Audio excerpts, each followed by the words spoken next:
جب شام میں جنگ ہو رہی تھی، ابو عبیدہ بن جراح رضی اللہ تعالیٰ عنہ وہاں فوج کے جرنیل تھے۔ عمر فاروق رضی اللہ تعالیٰ عنہ جب وہاں گئے تو ابو عبیدہ بن جراح رضی اللہ تعالیٰ عنہ نے عرض کی کہ حضرت یہاں کے لوگ کھاتے پیتے لوگ ہیں، خوشحال لوگ ہیں، یہ آپ کی قمیض پر اتنے پابند لگے ہوئے ہیں، آپ نئے کپڑے پہن لیں، نئی قمیض پہن لیں، یہ لوگ کیا کہیں گے کہ مسلمانوں کے جو امیر المومنین ہیں ان کے کپڑے کیسے ہیں؟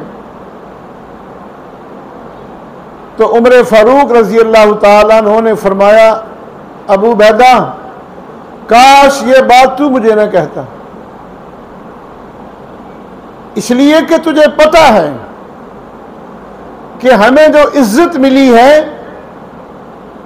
وہ ان کپڑوں کی وجہ سے نہیں ملی، اللہ نے ہمیں عزت دین کی وجہ سے دی ہے، اسلام کی وجہ سے عزت ملی ہے، ہمیں ان کپڑوں کی وجہ سے عزت نہیں ملی۔ ایک مرتبہ آپ جب خلیفہ وقت تھے 1.5 لاکھ صحابہ کرام کو لے کر حج کے لیے جا رہے ہیں مکہ مکرمہ، راستہ میں ایک مقام پر رک گئے، سواری سے اتر گئے اور وہاں بیٹھ کے رونا شروع کر دیا، پورا قافلہ رک گیا۔ صحابہ کرام آپ کے قریب آئے کہ حضرت کیا بات ہے، آپ یہاں اترے کیوں ہیں، رو کیوں رہے ہیں، یہاں رونا سنت ہے، ہمیں بتائیں تاکہ ہم بھی آپ کے ساتھ روئیں۔ فرمایا کہ نہیں ایسی بات کوئی نہیں ہے، جب یہاں سے گزر رہا تھا تو مجھے وہ اپنا جاہلیت کا دور یاد آ گیا، وہ زمانہ یاد آ گیا جب میں ان پہاڑوں میں اونٹ چلانے آیا کرتا تھا اور میرے اونٹ بھوکے رہتے تھے، پیٹ نہیں بھرتا تھا، جب میں گھر جاتا تھا تو میرا باپ خطاب مجھے ڈانٹتا تھا، کہتا تھا عمر تو اونٹ نہیں چرا سکتا، دنیا کا اور کیا کام کرے گا تو۔ ایک وقت تھا کہ مجھے اونٹ نہیں چرانے آتے تھے اور ایک وقت آج ہے کہ میں 1.5 لاکھ صحابہ کرام کو لے کر حج پر جا رہا ہوں۔ فرمایا کہ یہ جو مجھے مرتبہ اور مقام ملا ہے اس میں میرا کمال نہیں، یہ اللہ کے نبی کی غلامی کے صدقے سے مجھے یہ مرتبہ اور مقام ملا ہے، حضور کے صدقے سے مجھے یہ مقام ملا ہے، حضور کی اطاعت اور تابعداری کی وجہ سے مجھے یہ مقام ملا ہے۔ اللہ نے بڑا مقام دیا، بڑی عزت دی اللہ نے آپ۔ جب بیت المقدس کو فتح کرنے کا موقع آیا، بیت المقدس کے لوگوں نے کہا کہ اگر امیر المومنین خود آ جائیں، امیر المومنین اگر خود آ جائیں تو ہم بغیر لڑے شہر کی چابیاں دے دیں گے۔ عمر فاروق کو پیغام بھیجا گیا آپ مدینہ سے چل پڑیں۔ جب آپ مدینہ سے چلتے ہیں ایک اونٹ ہے، ایک سواری ہے، غلام اسلم بھی ساتھ ہے، اور فرمایا کہ ایک منزل تو سواری پر بیٹھے گا میں پیدل چلوں گا، ایک منزل میں سواری پر بیٹھوں گا تو پیدل چلے گا، اور ایک منزل سواری کو خالی چلائیں گے تاکہ وہ بھی تھک جائے گی بیچاری، اس کو بھی تھوڑا آرام ملنا چاہیے۔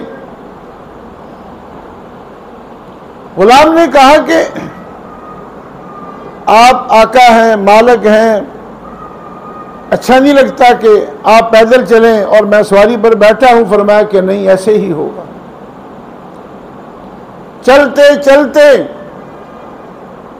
جب بیت المقدس سامنے آ گیا، شہر قریب آ گیا، غلام اسلم کہتا ہے کہ میری باری سواری پر بیٹھنے کی تھی، عمر فاروق کی باری پیدل چلنے کی تھی۔ میں نے کہا کہ حضرت اب تو میرا منہ کالا نہ کریں، آپ سواری پر بیٹھ جائیں، لوگ کیا کہیں گے؟ فرمایا کہ نہیں، کل قیامت کے دن اللہ کو کیا منہ دکھاؤں گا، کہ باری تیری تھی اور میں سواری پر بیٹھ گیا۔ غلام اسلم کہتا ہے کہ دوسری ظلم کی بات یہ ہوئی کہ عمر فاروق کے ایک جوتا ٹوٹ گیا، پاؤں کا ایک جوتا ٹوٹ گیا۔ اب آپ نے ایک ہاتھ میں ٹوٹا جوتا پکڑا ہوا ہے، ایک ہاتھ میں اونٹ کی نکیل پکڑی ہوئی ہے، غلام سوار ہے، چل رہے ہیں۔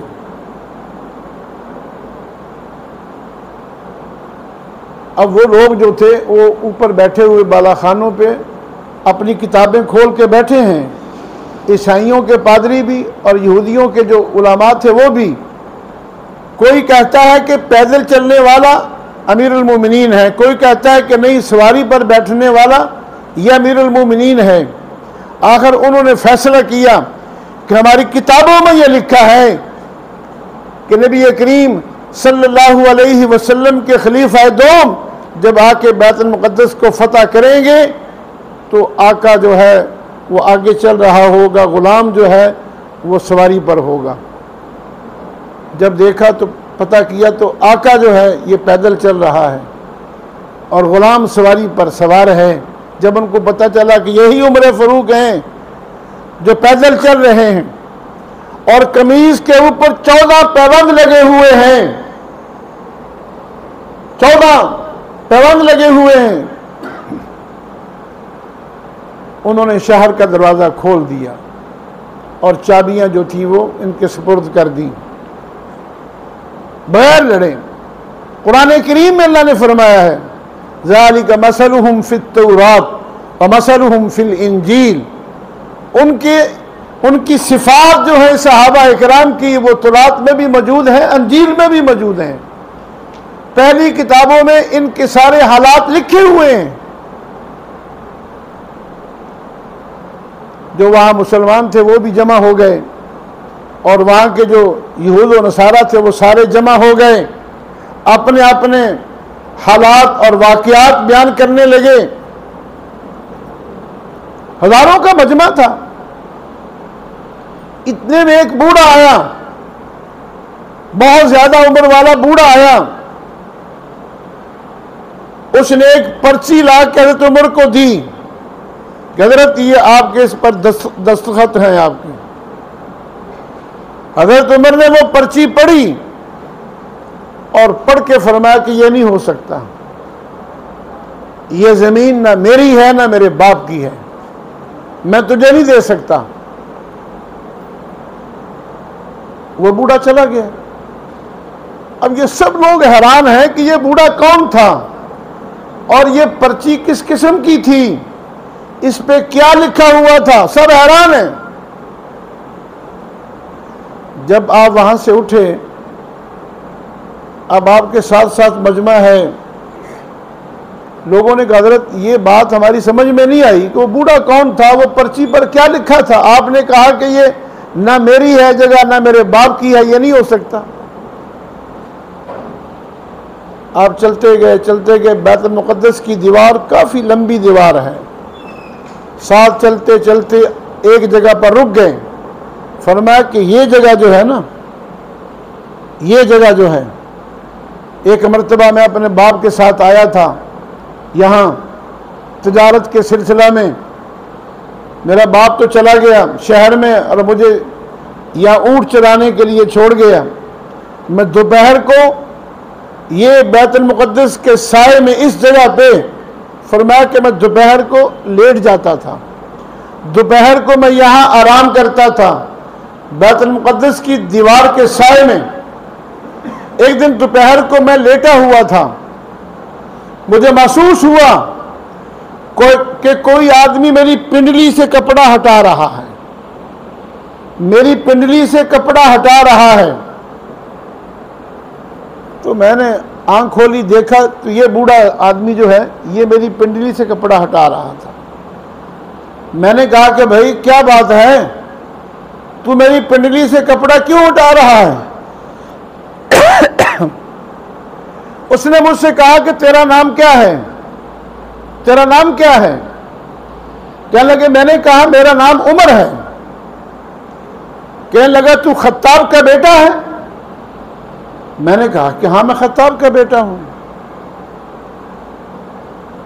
اس بابے نے کہا کہ ایک وقت آئے گا کہ تو بیت المقدس کو فتح کرے گا، مکہ مکرمہ میں ایک نبی پیدا ہوگا، تو اس نبی پر ایمان لائے گا، تو اس نبی کا خلیفہ دوم ہوگا، اور پھر تو آ کے اس شہر کو بیت المقدس کو فتح کرے گا۔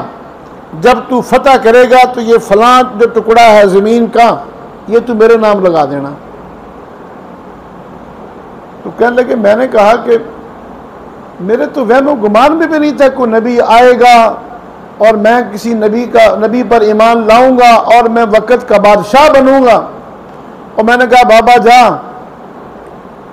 میں کہاں خلیفہ بنوں گا، کہاں یہ وقت؟ اس نے کہا نہیں بس تو لکھ دے۔ یہ بوڑھا میرے پیچھے پڑ گیا تو میں نے جان چھڑانے کے لیے لکھ دیا، اس کو سین بھی کر دیے۔ مجھے کیا پتا تھا کہ اللہ کے آخری نبی آئیں گے اور میں ان پر ایمان لے کے آؤں گا اور پھر مجھے اللہ وقت کے خلیفہ بھی بنائے گا، اللہ میرے ہاتھ سے بیت المقدس کو فتح بھی کرے گا۔ مجھے کیا پتا تھا؟ میں نے جان چھڑانے کے لیے لکھ دیا تھا اس کو، اور آج وہ یہ لے کے آیا تھا رکا کہ اب مجھے یہ ٹکڑا جو ہے زمین کا مجھے دے دو۔ تو میں نے کہا کہ یہ جگہ نہ میری ہے نہ میرے باپ کی ہے، میں تجھے نہیں دے سکتا۔